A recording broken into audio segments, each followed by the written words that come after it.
فرمایا کہ جو بندہ کسی غریب کے مشکل وقت میں کام آئے گا،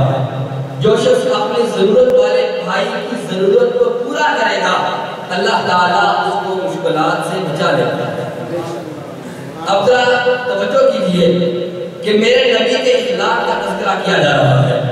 یہ میرے کملی والے کی سیرت کا بیان کیا جا رہا ہے۔ ایک دن مکے والوں نے جمع ہو کر پروگرام بنایا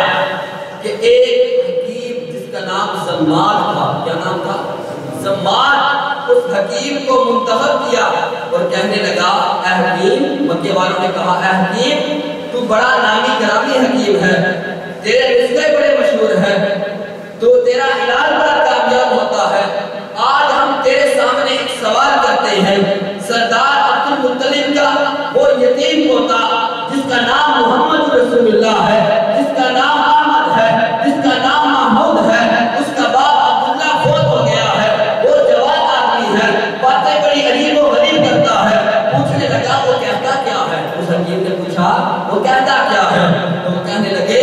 کہ وہ محمد صلی اللہ علیہ وسلم کہتے ہیں کہ تمہارے نام کچھ نہیں کر سکتے، منات کچھ نہیں کر سکتے، یہ عذاب کچھ نہیں کر سکتا، حبل کچھ نہیں کر سکتا، سارے کام کرتا ہے تو عرش کا رب رحمان کرتا ہے، وہ عجیب سی باتیں کرتا ہے، اس کی باتیں ہمارے علم میں نعرہ رسال یا رسول اللہ، اس کی باتیں یا رسول اللہ، نعرہ حیدری یا علی، اس کی باتیں ہمارے علم میں نہیں آتی، ہم نے یہ پہلے کبھی نہ سنی تھی، ہمارے باپ دادا بتوں کو پوجتے چلے آ رہے تھے، انہیں سلام اور سجدے کرتے چلے آ رہے تھے، لیکن اس نے آ کر عجیب مشن بتلا دیا تھا، ہم کو اس طرح محسوس ہو گیا کہ نعوذ باللہ وہ دیوانہ ہو گیا، ہمیں اس طرح لگا کہ وہ دیوانہ ہو گیا ہے، نعوذ باللہ اس کا دماغ خراب ہو گیا ہے۔ یہ ماہر حکیم، ڈاکٹر، طبیب ہے، تو حکیم ہے، تو طبیب ہے، تو اس کا علاج کر دے، ہم تجھے اس کے علاج کے لیے معاوضہ بھی دیں گے۔ اس حکیم سے جب کہا گیا، کہنے لگا اچھا یہ کوئی اتنی بڑی بات نہیں ہے۔ اب یہ ایک دن پتہ چلتا ہے کہ میرے مصطفیٰ کے پاس گیا، آپ صلی اللہ علیہ وسلم کے پاس جا کر کہتا ہے اے محمد صلی اللہ علیہ وسلم، میں نے سنا ہے نعوذ باللہ تیرا دماغ چل گیا ہے، معاذ اللہ استغفر اللہ، آپ کو کوئی دماغی تکلیف ہے جس کی وجہ سے بہتی بہتی باتیں کرتے ہو، آپ اس طرح کریں مجھے اپنی تکلیف بتائیں، میں آپ کا علاج شروع کرتا ہوں، آپ ٹھیک ہو جائیں گے۔ اللہ اکبر کبیرہ، آپ صلی اللہ علیہ وسلم مسکرائے اور ساتھ حیران ہو کر فرمانے لگے اے حکیم تم کو کیا پتا ہو کہ میری طبیعت ٹھیک ہے، نہ مجھے کوئی دماغی کمزوری ہے، تو میری نبض بھی دیکھ لے، تجھے دیکھنے کی ضرورت بھی نہیں، تجھے پوچھنے کی حاجت بھی نہیں، باتیں میں ان لوگوں کے سامنے جو کرتا ہوں وہ تیرے سامنے بھی کروں گا، تجھے علم ہو جائے گا کہ میری بات ٹھیک ہے، میرا کلام ٹھیک ہے، میرا پیغام ٹھیک ہے، میرا طرز انداز ٹھیک ہے۔ اس حکیم کو جب آپ صلی اللہ علیہ وسلم نے یہ بات سنائی، اس کو کلام سنایا، وہ کلام کیا تھا؟ بڑا ایمان افروز کیا ہے، وہ کلام کیا تھا جو ہم خطبہ جمعہ میں سنتے ہیں؟ حکیم کو سنایا آپ صلی اللہ علیہ وسلم نے، بسم اللہ الرحمن الرحیم، الحمدللہ نحمدہ ونستعینہ ونستغفرہ ونؤمن بہ ونتوکل علیہ ونعوذ باللہ من شرور انفسنا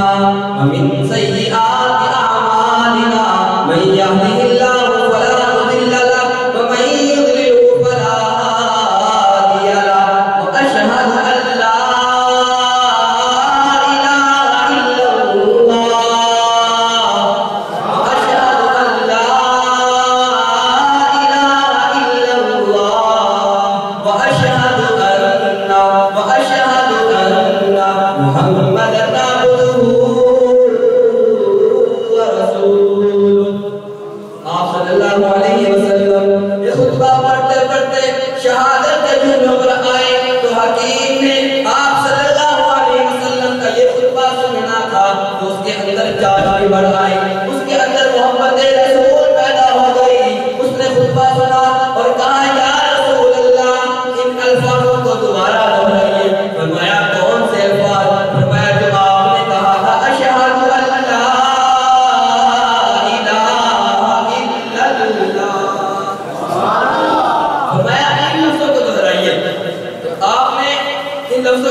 اور بھی کہہ دیں۔ آپ صلی اللہ علیہ وسلم نے ایک مرتبہ پھر کہہ دیا،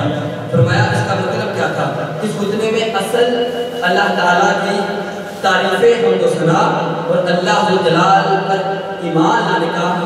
اقرار کا بیان کیا گیا ہے، اور آپ صلی اللہ علیہ وسلم کے بارے میں شہادت دی گئی کہ آپ صلی اللہ علیہ وسلم اللہ کے رسول ہیں، پیغمبر ہیں۔ آقا علیہ السلام نے تیسری مرتبہ جب یہ خطبہ پڑھا، پڑھتے ہوئے جب میرے آقا ان لفظوں پر آئے وَأَشْهَدُ أَن لَا إِلَهَ إِلَّا اللَّهُ، نبی اکرم صلی اللہ علیہ وسلم کے دماغ کا علاج کرنے آنے والا حکیم میرے آقا کا خطبہ سنا تو اپنے دماغ کا علاج کروا کر وہیں پر بیٹھ گیا، وہیں پر تشریف فرما ہو گیا۔ اور آیا نبی اکرم صلی اللہ علیہ وسلم کے دماغ کا علاج کرنے تھا، لیکن علاج اپنے دماغ کا ہو گیا۔ کہتا ہے سونیا میں تو لوگوں کی باتیں سن کر آیا تھا، اب مجھے پتہ یہ چلا ہے کہ جو شعور رب نے آپ کو بخشا ہے وہ تو ساری دنیا کو شعور نہ مل سکا۔ یا علیہ السلام کے ساتھ ہی پڑھنا شروع کر دیا، وہی کلام آپ صلی اللہ علیہ وسلم کے ساتھ پڑھنا شروع کر دیا، وَأَشْهَدُ أَن لَا إِلَٰهَ إِلَّا اللَّهُ وَأَشْهَدُ أَنَّ مُحَمَّدًا عَبْدُهُ وَرَسُولُهُ۔ اب یہاں پر اس واقعے کو سنانے کا مقصد یہ تھا، بتانے کا مطلب یہ تھا کہ آقا علیہ السلام فرماتے ہیں سب سے بہترین بندہ وہ ہے جس کا اخلاق پیارا ہے، جس کا اخلاق اچھا ہے، وہ تو دنیا کو اپنا گرویدہ کر لیتا ہے، لوگ اس کی تعریفیں کرنے پر مجبور ہو جاتے ہیں۔ بھائیو اس کے منہ پر تعریف کیا کریں، اس کی غیر موجودگی میں رب کائنات بھی اپنے محبوب کی صفتیں بیان کرتا ہے۔ اسی حوالے سے آخری نقطہ عرض کر کے اجازت چاہوں گا، کیونکہ مجھے نقیب محفل نے 7:30 کا وقت دیا تھا۔ اب ہم سے معذرت کے ساتھ ایک آخری عظیم نقطہ ہے، فرمایا یہ میرے آقا صلی اللہ علیہ وسلم کے اخلاق کے حوالے سے ہے، ایمان سے لگنے سے یہ واقعہ یہ نقطہ۔ فرمایا آپ صلی اللہ علیہ وسلم کا کردار، ایک خاندان اور ایک قبیلہ جو علاقے کا لشکر اور گروہ ہے، بات سمجھ آ رہی ہے نا، ایک لشکر قبیلہ گروہ، نبی اکرم صلی اللہ علیہ وسلم کے صحابہ نے ان پر حملہ کیا، کفار پر حملہ کیا تو سونا چاندی بکریاں تمام گھوڑے تمام اونٹ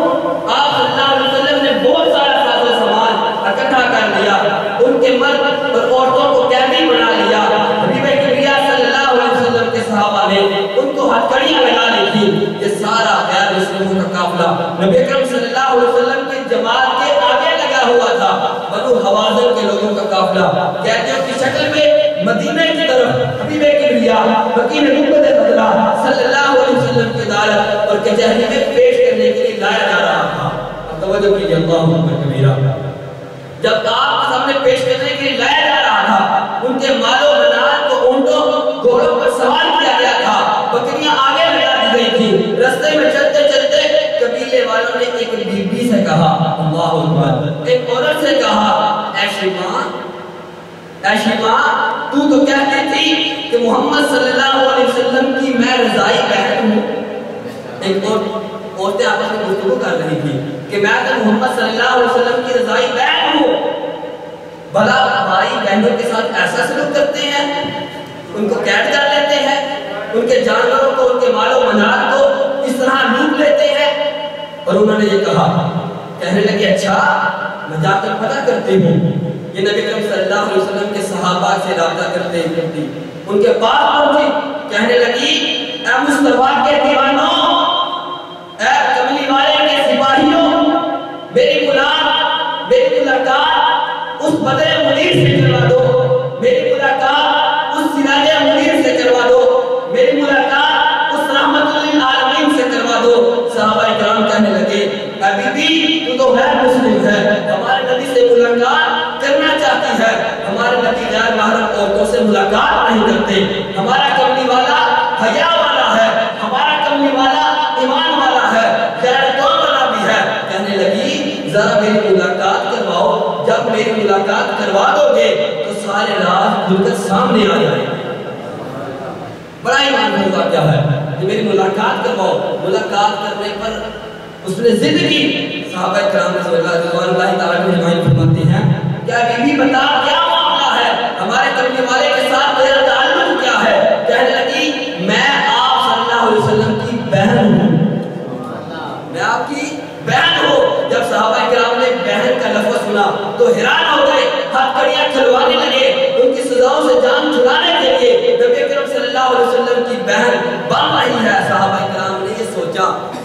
مسکینیں چھڑوانے کے لیے، اپنا مال و منال واپس لینے کے لیے، اپنی آزادی کو حاصل کرنے کے لیے یہ جھوٹ بول رہی ہے۔ کہتی ہے بھائیو میری ملاقات اس آمنہ کے لال سے کروا دو،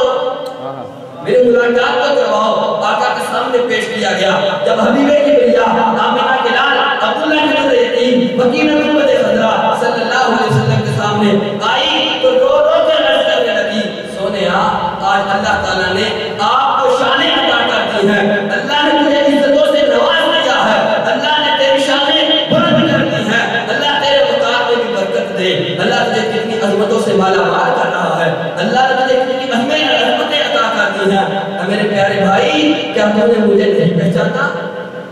وہ واقعہ ذرا منظر سامنے لائے تو لطف آئے گا۔ رضائی بہن شیمہ آپ صلی اللہ علیہ وسلم کے سامنے گئی، کہا اے میرے پیارے بھائی آپ نے مجھے پہچانا نہیں؟ میں تیری حلیمہ کی بیٹی شیمہ ہوں،